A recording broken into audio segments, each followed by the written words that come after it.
Hey everyone, I got a different kind of video today because a couple people were interested in my guitars and what gear that I use.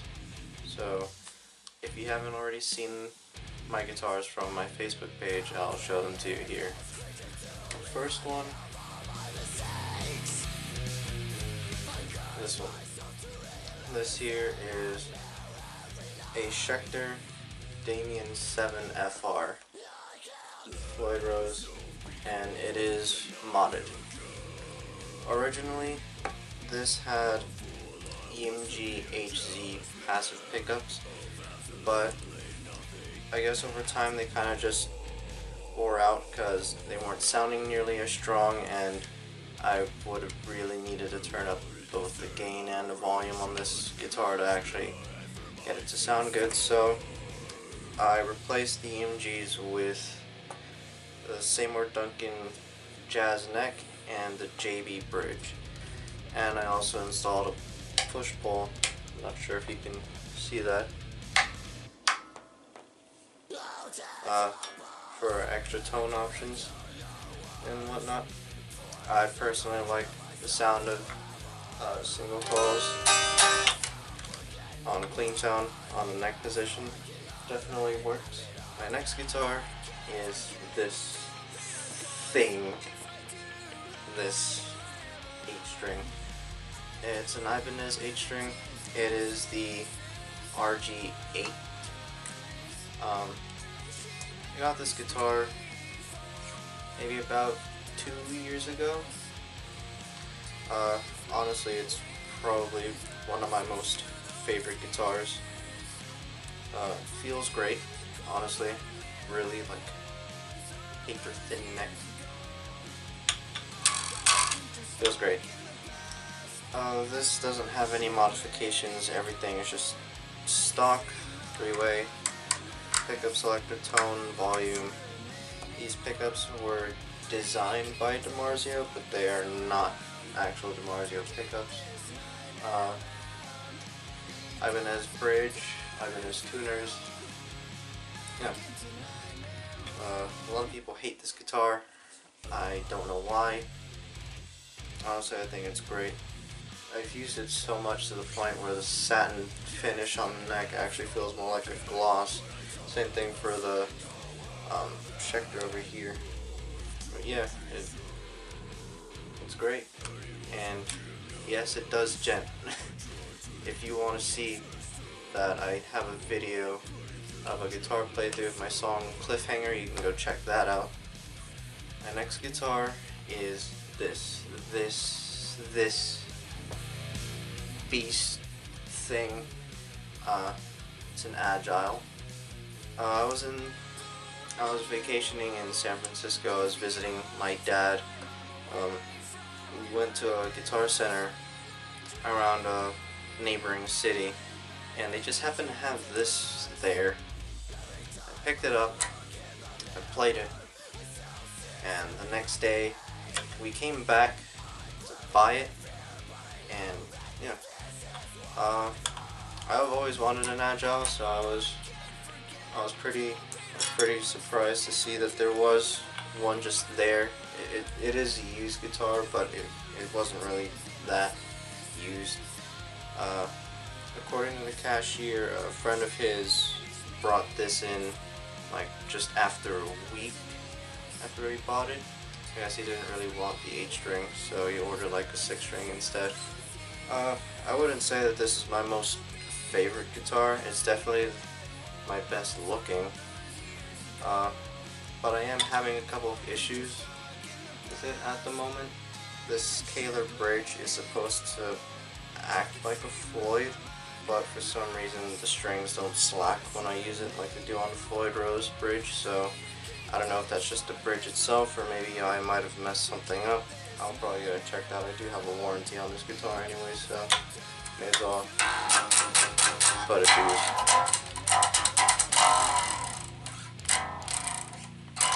Up next is this bass. This is my first bass. It's from Rogue. Yeah, Rogue. It's a Rogue Series 3 something bass. It's a piece of shit. I honestly hate this thing. I would have sold it, but I personally like how these, what are they called? I guess whatever the bass version is for single coils. What was it? I think it was like the jazz bass style pickups, something. What I really don't like about it is that right out of the box, there was a lot wrong with it. There was definitely something wrong with the action. I think it was either too low, so there was a lot of fret buzz. But apparently the neck on this is also warped. So this bass has no kind of intonation whatsoever. At least from the 12th fret and onward, everything is just off. But everything below is relatively okay. Anything that is off isn't really all that noticeable anyways. But I do like the sound of the jazz bass pickups, especially when it comes down to like metalcore and post-hardcore. At least in like lighter tunings like drop C, drop D, and drop B. It cuts through the mix a lot, especially like on breakdowns. You can really hear the string getting strummed, and I personally like hearing the bass do that, especially on like hardcore kind of riffs. Definitely a lot of mid-range in there. Stands out during breakdowns, and for me that's like somewhat perfect bass tone.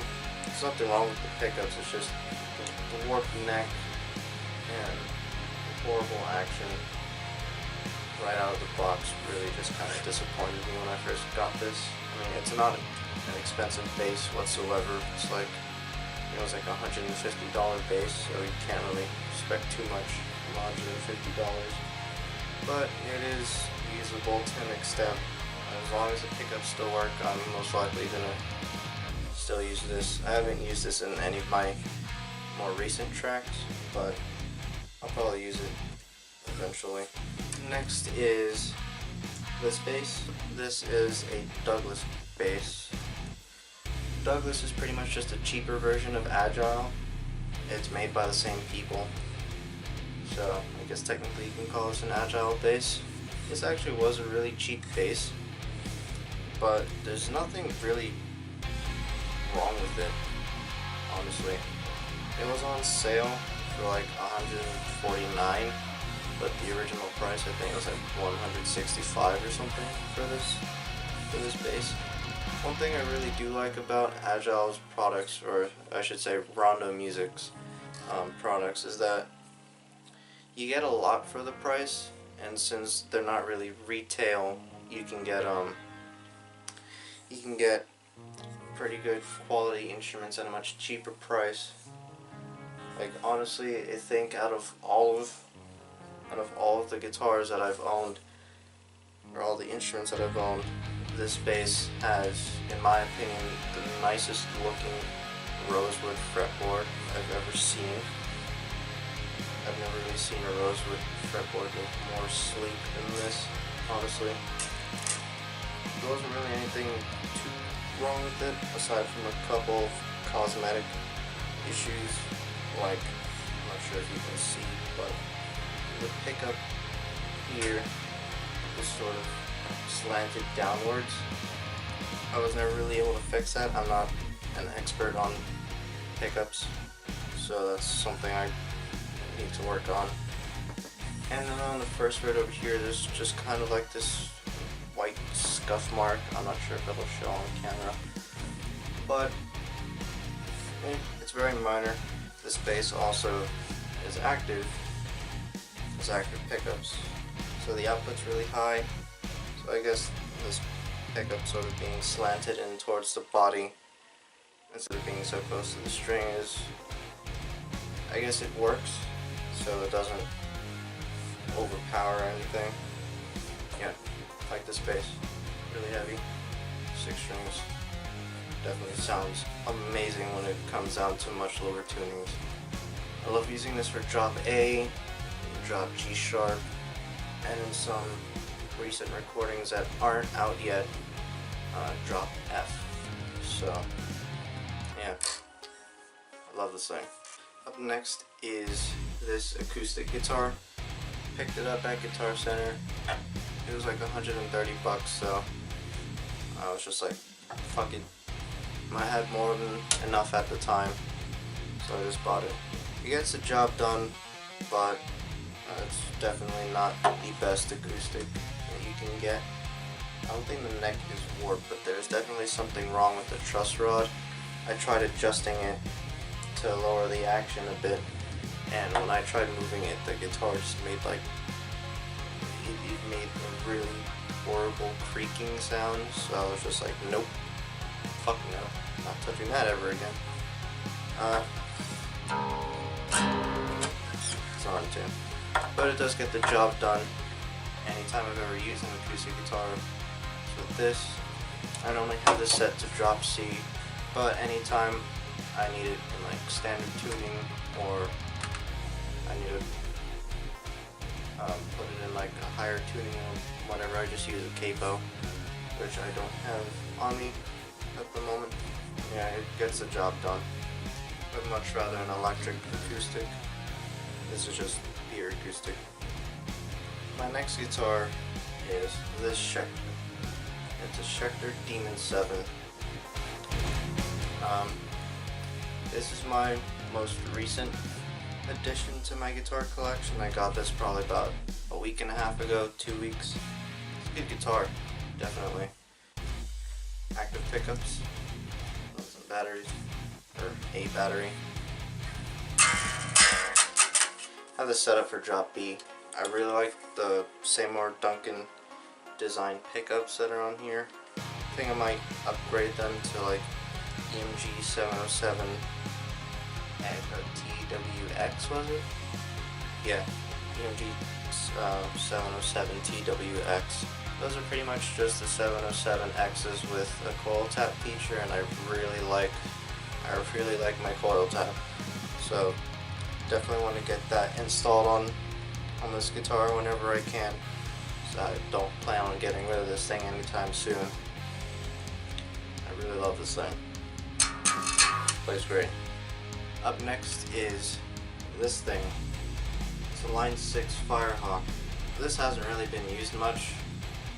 When I was in my band, I did use it for live performances and stuff, and I think on some very, very early recordings on my channel, this was used before I switched to just purely digital amplifiers. I wouldn't say this is the best thing in the world. Line 6 definitely has better products. I got this maybe about a week after it came out. I got it because it was cheaper than the Pod HD 500, I think. Yeah. I got this mainly because I thought that the Bluetooth compatibility was really cool. But I was never really able to dial in good tones with this. I'm probably just horrible at dialing in tones. But I think the Pod would have been a much better choice. And I don't really like the amp sims in this anyways. It works great when you put this in front of an amp and just turn off the amp and cab sim in this and just use all the built-in effects. Sounds great. But I sold my amp and cab to get this Schecter Diamond 7, and last but not least, this pedal. This pedal is probably one of the best things that ever happened to me. It's a Digitech drop tune pedal. It's essentially a polyphonic pitch shifter. In other words, it reads every single note of your chord and pitch shifts everything individually rather than taking the entire signal and pitch shifting it. This pedal saved my life. It can go anywhere between one semitone down to 7 semitones, and then from there it just jumps straight into an octave below, and you're able to have your dry signal and an octave below that. So it also acts as an octaver pedal, which is pretty cool. And with this momentary switch there, if I turn that on, the pedal stays on, and whenever you step on the button, it goes back to your dry signal, and when you let go of it, it goes back to your pitch shift settings, which is pretty cool. I've never had a reason to use that, but I still think it's a pretty cool feature. It's got like a built-in whammy pedal kind of thing. So, yeah. Actually, I have one more thing to show. It is this. This is the interface that I use. An M audio M track. I don't know if there's anything more to the name than just that. This thing is a tank. I've dropped this so many times, and it's definitely had water poured into it because I had to go out in the rain and stuff, and had to go out in the rain during my band practices and stuff, so carrying equipment and whatnot.